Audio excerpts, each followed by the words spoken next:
महाप्रजापति गोमती बहून्वत अथाय माया जनैहि गौतमा।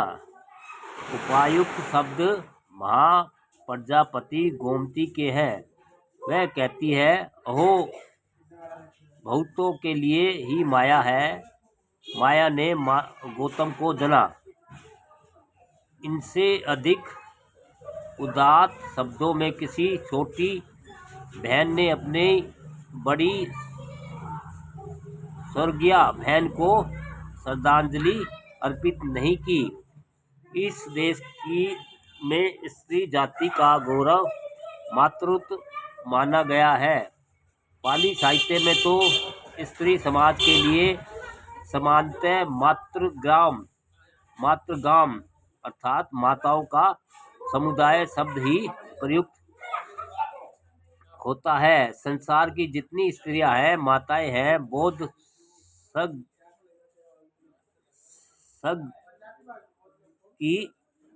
संघ की यही मान्यता थी। गोमती अपनी बहन के इसी मातृत्व के गौरव को स्मरण करते हुए कहती है, उसने गौतम सा पुत्र जना। गौतम जो अपने प्रयत्न से लोक में सम्यक संबुद्ध हुआ, अंधकार ग्रस्त लोक के लिए जिसने ज्ञान का अक्षय दीपक जलाया, जिसका जीवन अपने लिए नहीं बल्कि बहुतों के हित के लिए, सारी मनुष्य जाति के हित के लिए उपयुक्त हुआ, उस गौतम को महामाया ने जना। माता के लिए इससे अधिक गौरव की और क्या बात हो सकती है। उपयुक्त शब्द बड़े सार्थक है। एक और जबकि वह बुद्ध संदेश के विश्वजनीय रूप की ओर संकेत करते हैं, दूसरी ओर वे कहने वाले की विशाल मानवता का भी परिचय देते हैं। गौतमी बहुतों में से नहीं थी। वह सुधोधन की पत्नी थी, अभिजात वंश की थी, किंतु फिर भी वह जानती थी कि वास्तविक महत्ता वही है जो बहुतों के लिए हो, सबके लिए हो। बुद्ध के जीवन में उसने यही सबसे बड़ी बात देखी थी, इसलिए उनकी माता होते हुए भी वह बाद में उनकी शिष्या बनी। उपयुक्त मार्मिक शब्दों में गौतमी ने न केवल अपनी बड़ी बहन के प्रति अद्भुत श्रद्धांजलि ही अर्पित की है, न केवल भगवान बुद्ध के अस्तित्व के सबसे बड़े आकर्षण को ही व्यक्त किया है, बल्कि मानवीय सहानुभूति से भले ही भरे हुए अपने सौम्यतापूर्ण स्वभाव का भी एक परिचय सदा के लिए छोड़ा है। भगवान गौतम की माता महामाया बच्चा जन्मने के 7वें दिन परलोक चल बसी। बच्चे का पालन पोषण उनकी छोटी बहन महाप्रजापति गोमती ने किया। महाप्रजापति गोमती का जन्म देवदह नगर में सुप्रबुद्ध के घर में हुआ था। सुप्रबुद्ध कोलीय गणराज्य के प्रधान थे। उन्होंने अपनी दोनों कन्याओं का विवाह एक साथ राजा सुधोधन के साथ कर दिया था। जब महामाया मर गई तो प्रजापति ने ही उनके बच्चे गौतम का पालन पोषण किया। प्रजापति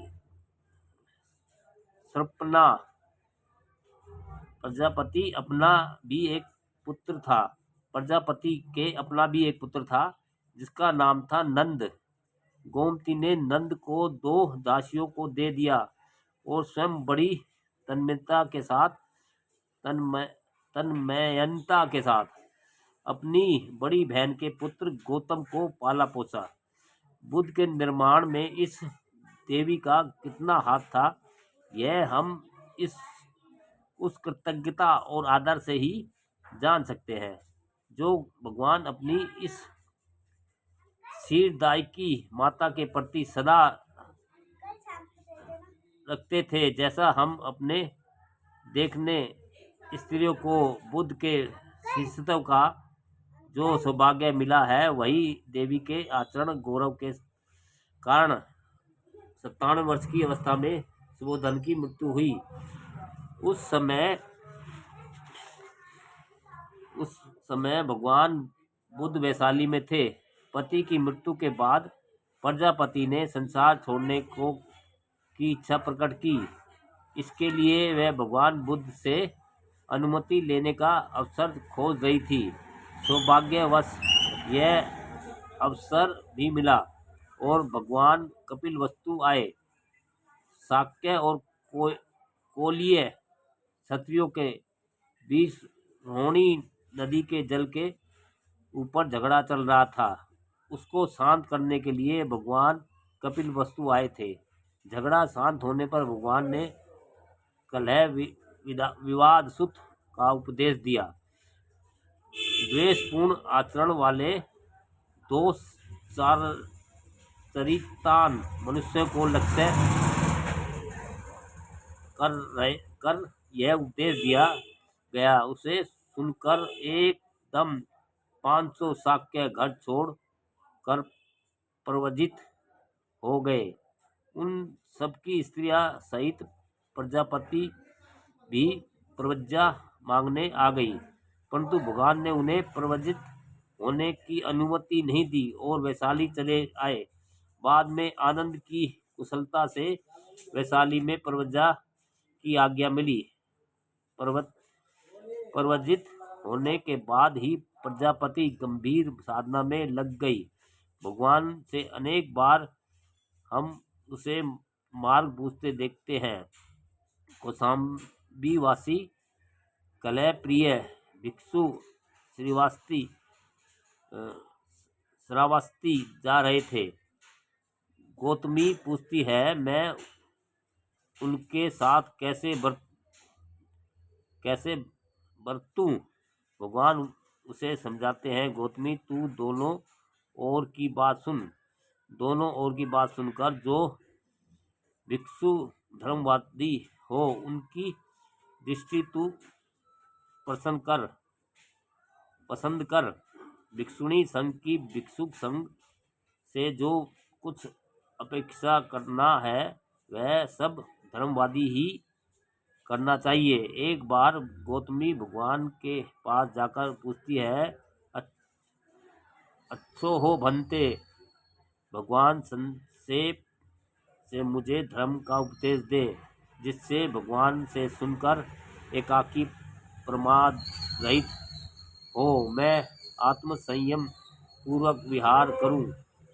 भगवान उसे उपदेश देते हैं और गौतमी एकांत साधना में लग जाती है। एक बार गौतमी ने अपने हाथ से एक नया गुस्से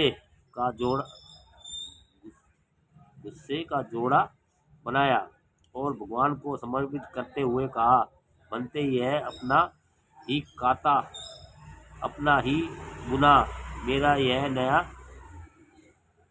गुस्सा जोड़ा भगवान को अर्पण है, भगवान इसे स्वीकारे। भगवान ने उसे अपने लिए अस्वीकार करते हुए कहा, गौतमी इसे संघ को दे दे। संघ को देने से मैं भी पूजित होऊंगा और संघ भी। गोमती निराश हुई। आनंद ने फिर उसके लिए वकालत की, किंतु शास्ता ने समझाया कि प्रजापति के ही अधिक कल्याण के लिए उन्होंने ऐसा किया है। तथाकथित दान की अपेक्षा संघ को दिया है। दान हर हालत में अच्छा है, संघ बुद्ध से भी बड़ा है। इसी प्रसंग में उन्होंने दक्षिणा विभंगसुत मजहिम का उपदेश दिया था। भगवान प्रजापति बड़ा आदर करते थे और उसके अति बुद्ध शरीर की सुविधा का बहुत ख्याल रखते थे। एक बार प्रजापति बीमार पड़ी। संघ के नियमानुसार भिक्षुक उसकी सेवा करने नहीं जा सकते थे। भगवान इस अस्वस्थता में स्वयं ही उसकी सेवा में उपस्थित हुए और उसे उपदेश से सांत्वना दी। 120 वर्ष की अवस्था में महाप्रजापति गोमती ने निर्वाण प्राप्त हुआ। गोमती ने एक उदात्त भावपूर्ण गाथा हमारे लिए छोड़ी है, जिसमें उसका सौम्यस, साधनापूत, अनाविल जीवन और सबसे अधिक बुद्ध के प्रति अपार कृतज्ञता और श्रद्धा भाव स्वच्छ दर्पणा की भांति प्रतिबिंबित होते हैं। वह गाथा इस प्रकार है। हे बुद्ध, हे वीर, हे सर्वोत्तम प्राणी, तुम्हें नमस्कार, जिसने मुझे और अन्य बहुत से प्राणियों को दुख से उबारा। सब दुखों के कारण का मुझे पता चल गया। उनके मूल कारण वासना का भी मूलोच्छेदन कर दिया गया है। आज मैं दुख निरोधगामी आर्य अष्टांगिक मार्ग में विचरण करती हूँ।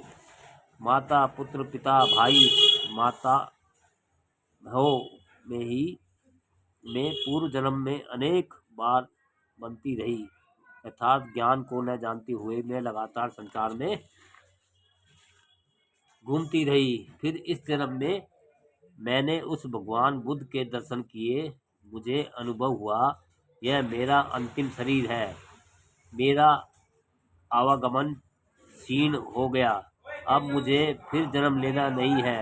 पुरुषार्थ में लीन, आत्म संयमी, नित्य दृढ़ पराक्रम करने वाले इन संगत भिक्षुओं को अवलोकन करो। यह बुद्धों की वंदना है। अहो भक्तों के कल्याण के लिए ही महा माया ने गौतम को जना, जिसने व्याधि और मरण से त्रस्त प्राणियों के दुख पुंज को काट दिया। दोस्तों, ये माता प्रजापति गोमती मतलब महामाया की बहन थी, मतलब महात्मा बुद्ध की मौसी कह सकते हैं उसको। हाँ दोस्तों।